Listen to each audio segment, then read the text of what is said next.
आप 8 महीने बाद या 9 महीने बाद सेवानिवृत्त हो रहे हैं। यदि बीजेपी आपको टिकट देती है तो क्या आप चुनाव लड़ेंगे?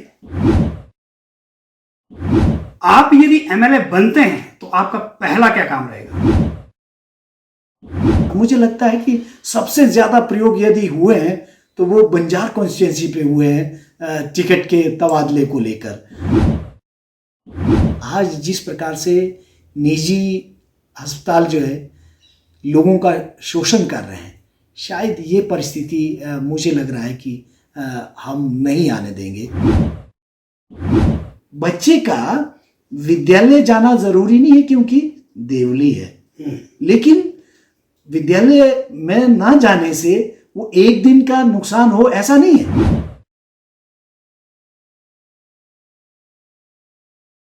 इस कार्यक्रम के प्रायोजक हैं टेस्ट में वेस्ट शोभा पैलेस बाली चौकी, आधुनिक सुविधाओं से लैस होटल रॉयल मेंशन, चंद्र आभा ज्वेलर मंडी हिमाचल प्रदेश और विजन इंडिया फाउंडेशन, एक ऐसा प्रोजेक्ट जो करे आपके सपनों को साकार।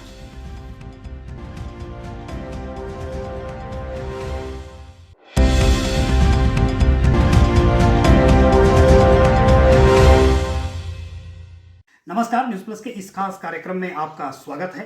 आज हमारे साथ है जिला परियोजना अधिकारी एसएसए के परियोजना अधिकारी चांद किशोर शर्मा जी। चांद किशोर शर्मा जी पिछले लंबे समय से शिक्षा विभाग में कार्यरत हैं और शिक्षा के क्षेत्र में बेहतरीन कार्य कर रहे हैं। समाज सेवा का जज्बा लिए हुए पिछले कई वर्षों से निरंतर विभिन्न स्थानों पर ये कार्य करते रहे हैं। आज चांद किशोर शर्मा जी से हम पहला सवाल करेंगे कि शर्मा जी, आप इतने समय से लगभग 25-30 साल का समय आपको हो गया है और 50 से ज़्यादा वर्ष का आपका अनुभव है, व्यक्तिगत अनुभव और सामाजिक क्षेत्र में कार्य करने का अनुभव, और जिस पद पर आप रहे उसमें आपने विभिन्न अनुभव किए हैं। शिक्षा के क्षेत्र में हम एक ही सवाल आपसे करेंगे कि क्या आपको लगता है कि शिक्षा के क्षेत्र में क्या बेहतर होना चाहिए, जो आपको लगता है कि जिसको हम आज तक कर नहीं पाए हैं और जो होना चाहिए? धन्यवाद शर्मा जी, आपने बहुत वाजिब और बहुत अच्छा सवाल रखा है कि मेरे पास एक बहुत बड़ी जिम्मेवारी है और इन बच्चों का वारिस मैं ही हूँ और मुझे इनका संपूर्ण ध्यान देना है। वो केवल शिक्षा में अच्छे हो जाएं ये नहीं, बल्कि साथ साथ उनका चरित्र निर्माण भी बेहतर हो जाए, उनकी सामाजिक सोच अच्छी विकसित हो जाए, इसके लिए भी उनको तराशने का एक प्रयास किया गया है। जहाँ तक आज की डेट में हम अगर कुल्लू जिला के संदर्भ में कहें, यूं तो मैं कहूँगा कि संपूर्ण राष्ट्र में शिक्षा के क्षेत्र में बहुत बढ़िया काम हो रहा हो ऐसा दिखता नहीं है। उसके अनेक कारण हो सकते हैं, पर मुझे लगता है कि कुल्लू जिला को अगर देखा जाए तो कुल्लू जिला में भी क्या है, हमारे लिए देव संस्कृति ज़्यादा हावी है हम पर, स्कूली व्यवस्था पर इतना विश्वास नहीं है। मुझे लगता है ये एक बहुत बड़ी कमजोरी है हमारी। यह ठीक है, दिव्य शक्ति अपनी जगह है, उसका भी समाज पर एक पकड़ है, समाज को एक दिशा प्रदान करता है, लेकिन वर्तमान अगर परिस्थितियों को ध्यान में रखा जाए तो मनुष्य की बुनियादी ज़रूरत शिक्षा है। शिक्षा से उसके अंदर विचार शक्ति आएगी और उससे उसका जीवन सुधरेगा। और जहाँ तक मैं अपने इस बंजार कॉन्स्टिट्यूंसी की बात करूँ, इसमें ये ज़्यादा प्रभावी है। बच्चे का विद्यालय जाना ज़रूरी नहीं है क्योंकि देवली है, लेकिन विद्यालय में ना जाने से वो एक दिन का नुकसान हो ऐसा नहीं है। वो हमारा हर 10 दिन बाद, महीने बाद घटित होने वाला कार्यक्रम है। उससे बच्चे की मानसिक वृद्धि और उसकी व्यक्तिगत निर्माण में भी उसका बहुत नुकसान हो जाता है। बच्चा जो है उसके अंदर अलग तरह की वो आदतें और विकसित हो जाती हैं। उन आदतों को विकसित करने से उस पूरे संपूर्ण व्यक्तित्व का नुकसान जो है हमारे अभिभावकों को झेलना पड़ रहा है। और मुझे एक चीज़ और कहनी है कि अभिभावक जो है वो जब तक अच्छे से अपने लाडले को लेकर या अपनी बच्चियों को लेकर, शिक्षा को लेकर जब तक गंभीर नहीं होगा, तब तक उनकी विद्यालयी शिक्षा ठीक से नहीं पनपने वाली है, चलने वाली है। बाकी जहाँ तक स्कूली व्यवस्था को लेकर है, स्कूली व्यवस्था में हमारे पास अभी बहुत कुछ काम करना बाकी है। अगर हम बंजार की ही बात करें तो बंजार में यूं तो विद्यालय चल रहे हैं, लेकिन कहीं पर ठीक से उठने बैठने की व्यवस्था नहीं है। लेकिन मैं जब से आया हूं, मैं तो पूरे कुल्लू जिला को देखा है, पर बंजार कॉन्स्टिट्यूंसी पर भी मेरा विशेष ध्यान, क्योंकि मैं इसका वासी होने के नाते मेरे अंदर इस कॉन्स्टिट्यूंसी को लेकर एक अलग से दर्द है, पीड़ा है। मैं पूरी तरह से अपना हर दृष्टि से प्रयत्न किया है कि स्कूली व्यवस्था को चुस्त दुरुस्त बनाया जाए, और जितना भी समय मैं दे सकता था वो बराबर देता रहा हूँ। और उसके लिए विद्यालय के अध्यापक लोग साक्षी हैं कि वो जब से मैं आया हूँ तो उन्होंने स्कूलों में किस तरह के बदलाव महसूस किए हैं, और अध्यापकों की सुख सुविधा के लिए भी जो काम किए हैं, उनके लिए भी जो अध्यापक समाज है वो पूरी तरह से मेरी कारगुजारी से वाकिफ है।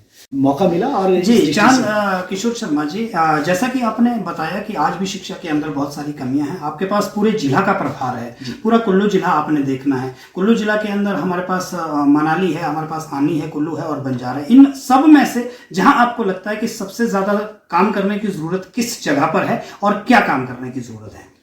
वास्तव में वैसे तो इस वक्त मैं अगर कहूँ, सबसे बढ़िया ब्लॉक हमारा आनी ब्लॉक चल रहा है, जहाँ लोग जागरूक हैं और शिक्षा के प्रति अध्यापक भी उतने ही जागरूक हैं। अगर हमारे अपने ब्लॉक की बात करूं, मैं जैसे बंजार ब्लॉक की बात करता हूं, बंजार में यूं तो काम अच्छा चल रहा है, अध्यापक अच्छे मेहनती हैं। बहुत सारे स्कूलों में हो सकता है कि अध्यापकों की कमी हो, पर यह नहीं है कि आज की डेट में हमारे पास बिल्डिंग की कमी नहीं है, सुख सुविधा का अभाव नहीं है, लेकिन अध्यापक सिंसियर हो, उसके लिए तो मुझे लगता है कि अभिभावक और अध्यापक मिलकर अपनी कार्यशैली में बदलाव ला सकते हैं और बेहतर परिणाम हम दे सकते हैं। और मुझे लगता है कि समाज में यदि आप बदलाव लाना चाहते हैं, विकास की राह पर चलाना चाहते हैं, तो उसके लिए केवल और केवल हम सब लोग मिलकर शिक्षा पर केंद्रित अगर हो जाते हैं कि हमारा बालक अच्छा पढ़ लिख जाए। हमारे एक ये भी ध्यान रहता है कि यार बच्चा पढ़ लिख कर नौकरी है नहीं, तो मेरा मानना यह है कि हम नौकरी के लिए ना पढ़ें, हम व्यक्तित्व निर्माण के लिए पढ़ें, समाज को ऊपर उठाने के लिए पढ़ें, अपने सोच में एक निखार लाने के लिए पढ़ें, जिससे पूरे समाज में एक बदलाव आ जाए। और जहाँ तक सवाल है कि अगर मुझे मौका मिले कि बंजार में क्या होना चाहिए, सबसे पहले मुझे लगता है कि पूरे विद्यालयों में जो है अध्यापक सभी विद्यालयों में मौजूद हो। ये एक कमी हो सकती है कि हमारे बंजार कॉन्स्टिट्यूंसी में सभी स्कूलों में पूरी तरह से अध्यापक नहीं है, तो ये एक कमी रह जाती है। जब अध्यापक विद्यालय में नहीं होगा तो बच्चों का अध्ययन अध्यापन कैसे आगे बढ़ेगा। तो बाकी जागरूक जो है वो जनता यदि जागरूक हो जाती है तो मुझे लगता है कि जितने भी राजनीतिक दृष्टि से वो सोच सकते हैं और इन सुख सुविधाओं को जुटाने के लिए प्रयत्नशील हो सकते हैं, पर हम सबको एकजुट होना पड़ेगा, तभी हम आगे बढ़ सकते हैं। क्षेत्र कोई भी हो, शिक्षा का हो, हमारे स्वास्थ्य का हो, हमारी आवागमन की सुविधाओं के लिए सड़कों का हो, साथियों जब तक हम मिल के एकजुट होके आगे नहीं बढ़ेंगे तब तक हम विकास किसी भी क्षेत्र में नहीं कर पाएंगे। जितना हम बटेंगे आपस में उतना दूसरे लोग जो है उसका लाभ ले लेते हैं। तो मेरा सबसे आह्वान है कि सबसे बुनियादी ज़रूरत जो आदमी की है वो शिक्षा है। शिक्षा के लिए हम मर मिटे आगे बढ़ें। बच्चों से भी मेरा आह्वान रहेगा कि बच्चे जो है शिक्षा को तवज्जो दें, बाकी कार्यों की अपेक्षा शिक्षा हमारी प्राथमिक वो केंद्र में हो तो हम शायद और बेहतर कार्य इसमें कर सकेंगे। यह ठीक है कि बहुत कुल्लू जिला जो है वो बहुत अच्छी तरह से शिक्षा के क्षेत्र में आगे बढ़ रहा हो, ऐसा मैं नहीं मानता, लेकिन यह भी ठीक है कि पिछले कुछ सालों से इसकी बिहार में एक बदलाव आया है और अच्छा अध्यापक अच्छी मेहनत कर रहे हैं और सब लोग एक शिक्षा का एक अच्छा वातावरण बनाने की ओर अग्रसर हैं। डॉक्टर साहब, जिस तरह से हमने देखा है आपका जो सामाजिक बैकग्राउंड रहा है, बचपन से जब से आप सेवा के क्षेत्र में आए तब से आपने समाज को अलख जगाने के लिए समय समय पर मुहिम भी उठाई हुई है, लोगों को जागरूक करने के भी प्रयास किए जा रहे हैं।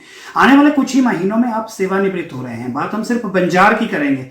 क्या आप सेवानिवृत्त होकर के आपको क्या लगता है कि बंजार की जनता को एक दिशा देने के लिए, बंजार की सामाजिक समस्याओं को दूर करने के लिए किन चीजों की सबसे ज्यादा आवश्यकता है? देखिए, मैं बंजार क्षेत्र से संबंधित होने के कारण मेरे भीतर एक पीड़ा बहुत लंबे समय से चली आ रही है। हमें एक कुशल नेतृत्व आज तक नहीं मिल पाया। ये हमारा दुर्भाग्य रहा कि राजा साहब जो है वो इसकी तरफ चले गए, अपने एमपी की ओर चले गए, और उससे हमें उसके बाद इतना अच्छा नेतृत्व हमको नहीं मिला। प्रयास किया जनता ने बार बार। मुझे लगता है कि सबसे ज़्यादा प्रयोग यदि हुए हैं तो वो बंजार कॉन्स्टिट्यूंसी पे हुए हैं टिकट के तबादले को लेकर, और इसमें प्रयास यही रहा कि एक अच्छा नेतृत्व मिले, प्रयास बराबर यही रहा। लेकिन हमारा दुर्भाग्य ये रहा कि आदमी जब प्रयास करता है तो उसकी वाणी में कुछ अलग रहता है, जब वो वहाँ पहुँच जाता है तो उसके कार्यशैली में ना जाने कैसे ये बदलाव आता है, ये हमारी समझ से परे है। पर मुझे लगता है कि आज की दृष्टि में यदि सोचा जाए तो बंजार को एक सुदृढ़, सशक्त और आत्मनिर्भर, आत्मविश्वासी नेतृत्व की आवश्यकता है, जो शायद मुझे लगता है कि आने वाले समय में बंजार के लोग बहुत जागरूक और उत्सुक हैं। इस दृष्टि से अवश्य में उनके अंदर एक चिंतन चल रहा होगा, वो इस पर ज़रूर काम करेंगे और ऐसे इंसान की परख वो अवश्य में करेंगे और उसको आगे लाने के लिए प्रयत्न करेंगे। हमारा भी यही प्रयास रहेगा कि हम ऐसे आदमी को देखें, चुनें, समझें, और निस्संदेह अभी तो कुछ नहीं कहा जा सकता, पर ये ठीक है कि हमें उस इंसान की परख को लेकर बहुत सारी परिस्थितियों से गुजरना होगा और उसके पीछे एकजुट होकर कार्य करना होगा, तभी हम इसमें कामयाब हो सकते हैं। बाकी यूं तो खैर कार्य तो सभी करते हैं, सभी कर रहे हैं। आज वर्तमान परिस्थिति में भी कार्य हो रहे हैं। मुझे लग रहा है कि कहीं ना कहीं लोगों की अपेक्षा के अनुरूप वर्तमान परिस्थिति में कार्य नहीं हो रहा है, इसलिए लोग जो है थोड़ा सा निराश मुझे दिख रहे हैं। आने वाले समय में यदि परिस्थिति बदलती है, लोग यदि बेहतर अनुकूल महसूस करते हैं और उनको विश्वास हो जाता है, हमें इस पर भी कोई आपत्ति नहीं है। लोग कंफर्टेबल होने चाहिए, लोगों को लगना चाहिए कि नहीं बढ़िया, हमारा सब कुछ ठीक चल रहा है, ऐसा एक विश्वास उनके भीतर जगना चाहिए। और मुझे यदि ऐसा लगे कि आगे क्या करना है, तो मुझे लगता है कि इसमें यदि प्रयोग किया जाए, राजनीतिक दृष्टि से यदि प्रयोग किया जाए, तो इसमें बहुत कुछ करने की आवश्यकता है। और उस दृष्टि से यदि सोचा जाए तो आने वाले समय में, अभी तो कहना बहुत मुश्किल है, अभी तो हम कार्य कर रहे हैं, यहाँ अपना बेस्ट देने का प्रयास कर रहे हैं। ये ठीक है कि कोरोना काल में बहुत सारी परिस्थितियाँ अनुकूल ना होने की वजह से हम जो सोच रहे थे उस वहाँ तक नहीं पहुँच पाए, लेकिन फिर भी अपनी तरफ से एक बेहतर देने का प्रयास हमने यहाँ से किया है और ये जीवन पर्यंत जारी रहेगा। ये नहीं है मैं सरकारी पद पे रहूं ना रहूं, लेकिन मैंने अपने जीवन को सार्थक बनाने के लिए लोगों के प्रति जो मेरा वो एक दर्द है, लोगों को अपनी प्रतिकूल परिस्थितियों से बाहर निकालने के लिए जो मेरे अंदर एक अलख है, वो सदैव जीवन पर्यंत चलती रहेगी और मैं उसके लिए निरंतर आखिरी सांस तक काम करता रहूँगा।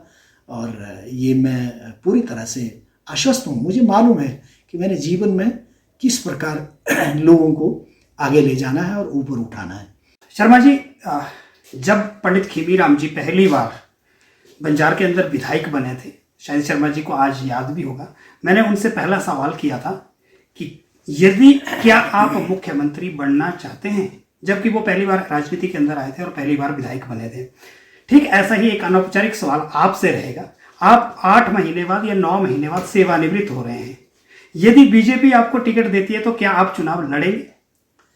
देखिए, ये कहना कि पार्टी मुझे टिकट देगी या नहीं देगी ये तो बहुत मुश्किल सा सवाल है। हाँ, यदि मुझ पर भरोसा किया जाता है तो मैं अवश्य में इस तरह से काम आगे बढ़ा सकता हूँ, पर अभी ये कहना बहुत मुश्किल है।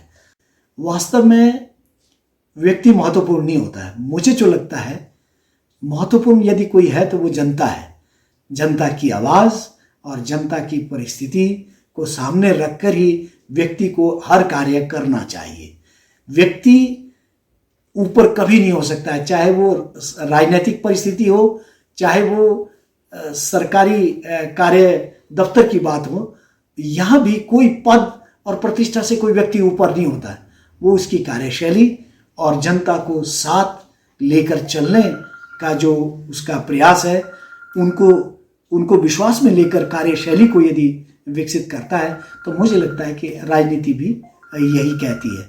तो शायद यहाँ कुछ चूक हुई है। शायद वर्तमान परिस्थिति में भी यही चूक मुझे लग रही है कि जनता को विश्वास में लेकर कार्य नहीं हो रहा है। अन्यथा कार्य तो करना है, सबको करना है। जो भी आता है वो कार्य करने के लिए ही तो वहाँ रखा गया है। यदि कार्य नहीं करेगा तो नेचुरली मुँह की खाएगा, जो भी होगा। शर्मा जी, कार्यक्रम में अंत में मैं आपसे एक बड़ा हल्का फुल्का सा सवाल जानना चाहता हूं। आप हिंदी में एमए, संस्कृत में बीएड और एमफिल आपने किया हुआ है और संस्कृत में आपने पीएचडी किया है, योगा में डिप्लोमा किया है और फ्रेंच एंड ग्रामर का आपको बहुत ज़्यादा अनुभव है। स्वाभाविक है कि शिक्षा के क्षेत्र में आपने बहुत ज़्यादा योगदान किया है। आप यदि एमएलए बनते हैं तो आपका पहला क्या काम रहेगा? वो मुझे लगता है कि शिक्षा और स्वास्थ्य है, और उसके साथ यदि है तो जल का प्रावधान है। ये 3 मुख्य प्राथमिकता मेरी रहेगी। सबसे पहले जल की व्यवस्था जो है हम हर गांव और हर घर को लेकर कर सकें, ये मेरा पूरा वो रहेगा, प्रयास रहेगा।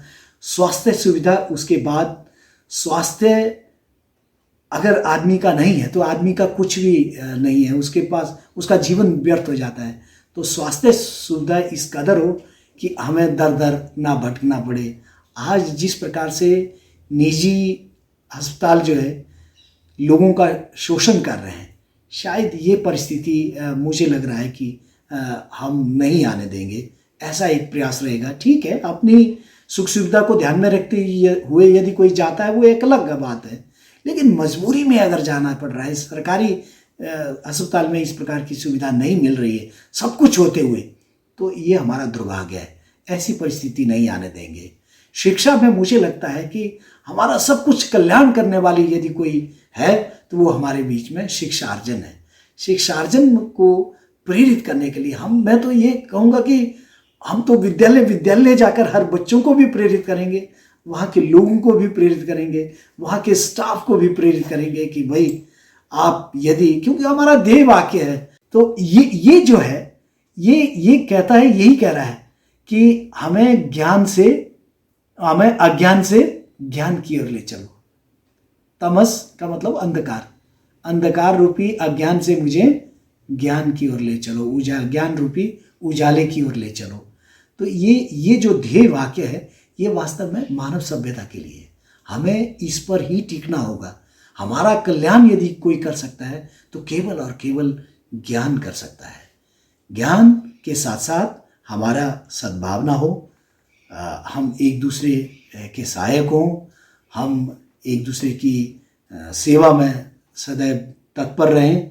ऐसा एक भाव हर मनुष्य के भीतर यदि हो तो पूरे समाज में शांति और समरसता का भाव पनपेगा और हमारा समाज खुशहाली और समृद्धि की ओर स्वयं ही अग्रसर होगा। धन्यवाद सर। आज के कार्यक्रम में हमारे साथ मौजूद रहे शिक्षाविद डॉक्टर चांदकिशोर शर्मा जी, जिन्होंने समाज के मुद्दों पर बात की, शिक्षा पर बात की और खास करके कुल्लू जिला की बंजार विधानसभा क्षेत्र के समस्याओं को लेकर के बात की। और हमने इनके हल्के फुल्के सवाल मजाक में ये भी पूछ लिया कि यदि आपको टिकट मिलता है तो क्या आप चुनाव जीतते हैं और आप विधायक बनने के बाद आपकी क्या प्राथमिकता रहेगी। ये यहाँ तक कि ये सारी चीजें भविष्य के गर्भ में क्या होता है क्या नहीं होता है, किंतु इतना तो तय है कि चांदकिशोर शर्मा जब तक हैं समाज के लिए लड़ते रहेंगे, समाज के लिए काम करते रहेंगे। आज के कार्यक्रम में बस इतना ही। अगले कार्यक्रम में एक और शख्सियत के साथ आपसे मुलाकात होगी, तब तक के लिए नमस्कार। इस कार्यक्रम के प्रायोजक हैं टेस्ट में वेस्ट शोभा पैलेस बाली चौकी। आधुनिक सुविधाओं से लैस होटल, रॉयल मेंशन। चंद्र आभा ज्वेलर मंडी हिमाचल प्रदेश और विजन इंडिया फाउंडेशन एक ऐसा प्रोजेक्ट जो करे आपके सपनों को साकार।